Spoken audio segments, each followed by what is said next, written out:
Unda olsa başlap ketsek ustoz bevosita.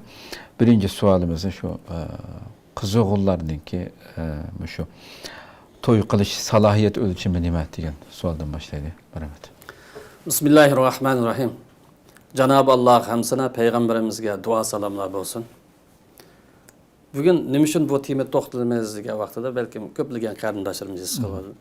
Bugungi to'y qilgan yoshlarimizning ko'pinchisi bir haftada, bir oyda, 2-3 oyda ayrilib ketayotgan, oilani himoya qilolmayotgan, qo'g'diyolmayotgan ahvollarga duch kelyapmiz. To'xtamay shikoyatlar, dardlar.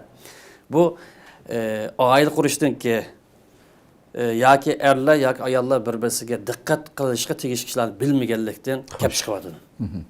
Endi bu qiz o'g'illarni to'y qilish o'lchamiga kelgan vaqtimizda o'g'illar qizlarning balog'atga yetishi yoki ularning 18 yoshga yetishi oila qurishni, oilani to'g'ri idora qilish salohiyatini yoki oilani inoq tutib salohiyatini yetildirolmaydi.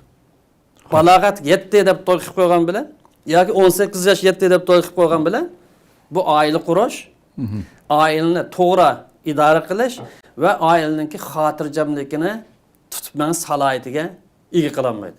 Shuningdek birisi qiz olsun, o'g'il olsun maktab bitkizgan bo'lsa, yoki birisi qari bo'lgan bo'lsa ham yanalam to'y qilish yoki oila qurish salohiyatini bu yetkazolmaydi.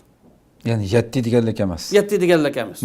Qari deb qilib qo'ygan olmaydi yoki bu universitetni bitkazdim deb bilan to'yni qanchalik qilib qo'ygan olmaydi.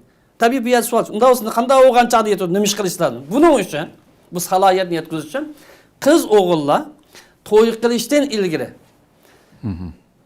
to'y qilishning maqsadlari nima? İslamdagi to'y qilishning maqsadlari nima? Ayollarningki huquq majburiyatlari nima? Ayollar birisiga qanday muomala qilgan chaq to'g'ri muomala qilgan bo'ladi. Ayollar bir-birisini xaf qilib qo'ygan vaqtida yoki xaf qilib qo'ymaslik uchun ko'ngilni erish mahoratlari nima degan bu temalar haqida, bu muhim masalalar haqida kurs elishi yoki buni o'rganishi intayin muhim. Qiz olsun, o'g'il bo'lib qolsin, to'y qilishi ilgari bu masalani ularga onasi yoki hammasi yoki dadasi yoki akisi yoki olmagan bo'lsa bir yerda, bir sog'lom yerda bir kurs o'rinlashtirish, bir ishga bu intayin bir muhim masala. Qur'oni Karim qarasak, o'g'illarningki to'y qilish salohiyatini rushd deb atagan. Fa in anastum minhum rushdan. Agar bular rushdini his qilsanglar, bayqsaq rushddan maqsad to'g'ri ish qilish. Aqli ushi joyida bo'lish, ishni joyida qilish.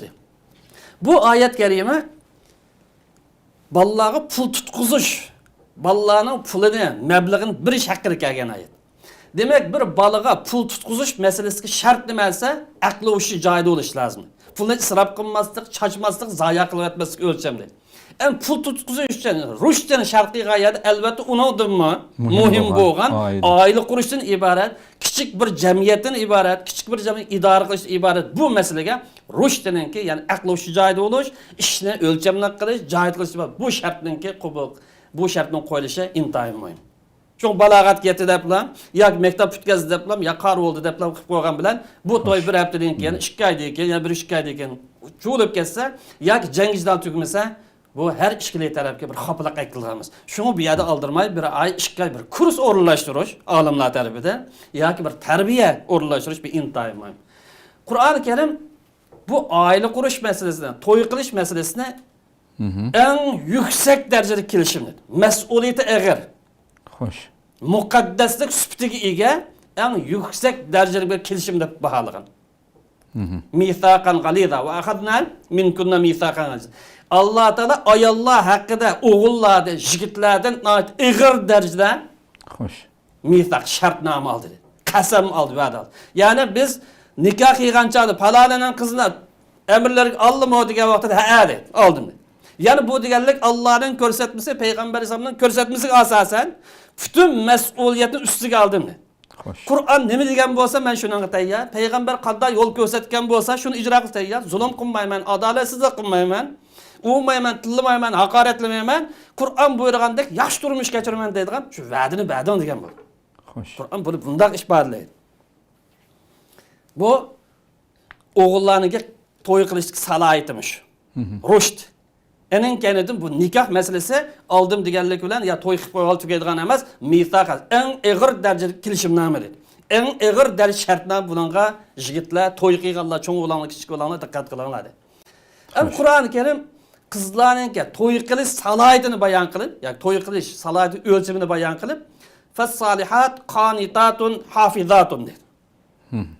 Ayollarning to'y qilish salohiyati, ya'ni yaxshilik o'lchimini ikki shartdan keldi. Birisi qanitat dedi. İtaatçan dedi. Allah'a itaat kıldıgan dindar, enin geriden iri itaat kıldıgan. İkinci şartı bular işbetlik ayarlar. İşbetlik kızlar dedi. Akidesini qoğdaydıgan, ahlakını qoğdaydıgan, kimlikini qoğdaydıgan, kımmet karşını qoğdaydıgan bu kızlar dedi. İtaat ve Xoş. ahlaklık, yoki qimmat qarshi ega qiz. Mush ish sifat topilgan vaqtda ening kendan qizlarning to'y qilish salohiyati endi yetiladi dedi.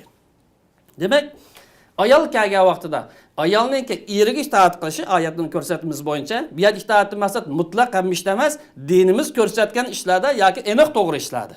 Ammo ixtiyoriy ishlar bor, urf-odatga munosabatlik. Masalan, yemek-ichmak masalasi, kiyim-kechakning rang masalalariga o'xshash. Bu ixtiyoriy masalalar itoat qilindi desa, bu to'g'ri bo'lmaydi. Mesela Ahmet Eğitim'de Polad'da bunun qo'shmaslar bu daire kirmaydi. O o'zaro kelishib oldigan ixtiyoriy maslahatlar bo'lgan ishlar. Birisi itoat, ikkinchi birisi shariatninki yoki islomninki qimmat qarshilariga rioya qilgan, o'zining iftini qo'daydigan mush ikki turlik shart bu qizlarninki to'y qilish salohiyatini o'lchimadi. Shundan bilan birlikda payg'ambar alayhisalom shunda bir masala bayon qilgan, Allohning haqqi bilan erning haqqi bir o'rinda bayon qilganligini eskartib, ayol kishi eriga itoat qilmaguncha ayol kishi to'g'ri ishlarda, din buyurgan ishlarda eriga itoat qilmaguncha Allohga itoat qilgan bo'lmaydi deb bu masalani alohida ta'kidlagan. Shundan bilan birlikda diqqat qilish tegishli masala bu temada qiz tanlashda payg'ambarimiz shunday bir o'lchamni qo'ygan. Qizni qanday tanlaymiz degan vaqtida Xoş. payg'ambarimiz dedi, insonlar bugun kunlikda qiz tanlashda iqtisodiy qarab o'tadi. Uningki chiroyi qarab o'tadi.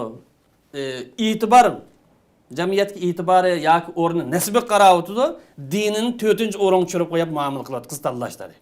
Din 4-o'rinda qolgan go'zallik, iqtisod ve jamiyatga o'rnini oldin o'rin qo'yibdi. Ammo sen bo'lsang, eng muhim o'rin qo'ygan nimasi? Diyonatli axloqni oldin o'rin qo'y. Qizninki diyonat bilan axloq bu qiz tanlashga eng muhim o'lcham. Birinchi asos, qog'ini qo'shimchisi edi. O'g'il bu qizlarning o'lchami bo'lgan. O'g'illarning o'lchami nima desa, payg'ambar alayhisalom o'g'il tanlashda yoki qizni berishda o'g'ilning o'lchamini bayon qilgan. Qanday odam qiz beramiz degan vaqtida, "Iza ja'akum man tardawna dinahu va xulqahu fazawju."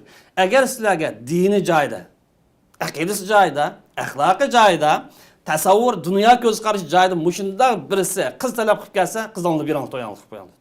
Agar buni qilmay, buning meli eskan, buning puli ozgan, buningki jamiyatdagi o'rni yuqori emaskan, yoki mansibi yo'qkan, yoki o'zi yo'qkan, buzi yo'qkan desanglar, bu yerda jamiyatda bir fitna fasod boshlanadi. Demak, bu yerda to'y qilish kechikidi. Yoki mal dunyoga deb qargan bo'lsanglar, yoki boshqa bir nasam degan bo'lsanglar, cho'qim bu yerda fitna fasod yuz beradi. Eng cho'ng o'lcham bu yerda diyonat bilan axloq o'g'ilning o'lchami edi. Bu islom qo'ygan o'lcham. Hem yigit tanlashning gapini qildik. Hem payg'ambar alayhisalom to'y masalasimi? Qanday to'y? Eng yaxshi to'y. Buning o'lchami nima? Islomdagi eng yaxshi to'y. Qanday to'y bo'ldi? Buning o'lchamidan bayon qilib berdi. To'yning eng yaxshi bo'lgani, eng barakatli bo'lgani, eng muvaffaqiyatli bo'lgani chiqimi oz bo'lgan edi. To'yligi oz bo'lgan, mehmonlarni kutib olish jihatiga boshqa pachampara chiqimlari oz bo'lgan to'y eng barakatli, eng muvaffaqiyatli bo'lgan to'y shu. Xoş. Bu o'g'illardagi va qizlardagi to'y qilish salohiyati va uningki o'lchamlari iborat. Xoş.